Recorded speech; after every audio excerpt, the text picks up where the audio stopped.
शिक्षक शिक्षकेतरांना मिळणार भविष्य निर्वाह निधीचा हिशोब. अधीक्षक सुभाष शिंदे यांच्या उपस्थितीत कॅम्पचे आयोजन.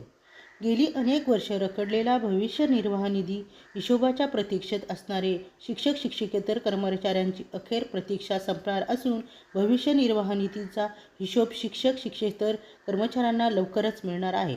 रायगड जिल्हा माध्यमिक शिक्षण अधिकारी महारुद्र नाळे व वेतन व भविष्य निर्वाह निधी पथक अलिबागचे अधीक्षक सुभाष शिंदे यांनी विचारविनिमय करून जिल्ह्यातील शिक्षकांना जास्तीत जास्त लवकर हिशोब देता येईल यासाठी प्रयत्न सुरू केले आहेत.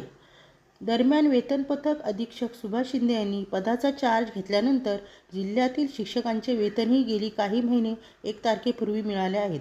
जिल्ह्यातील शिक्षक शिक्षकेतर कर्मचाऱ्यांच्या भविष्य निर्वाह निधीचा हिशोब येईल तात्काळ देण्यात यावा यासाठी अधीक्षक सुभाष शिंदे यांच्या उपस्थितीत पोलादपूर, माणगाव, म्हसळा या तालुक्यात कॅम्प दिनांक 23 जुलै ते 31 जुलै 2024 या कालावधीत आयोजित करण्यात आला होता.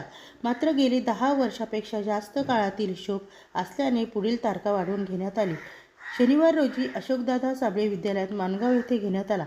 याचबरोबर अलिबाग व अनेक ठिकाणी कॅम्पचे आयोजन करण्यात आले. या कामी वेतन पथकाचे सहाय्यक लेखाधिकारी थवई, मुख्य लिपिक श्रीकांत गोंडे, कनिष्ठ लिपिक मयूर माळी हे काम पाहत आहेत. जिल्ह्यातील शिक्षकांना लवकरच भविष्य निर्वाह निधीचा हिशोब मिळणार असल्याने शिक्षकांच्या आशा पल्लवित झाल्या आहेत. यासाठी वेतन पथक कार्यालयाकडूनही युद्ध पातळीवर काम हाती घेण्यात आले आहे.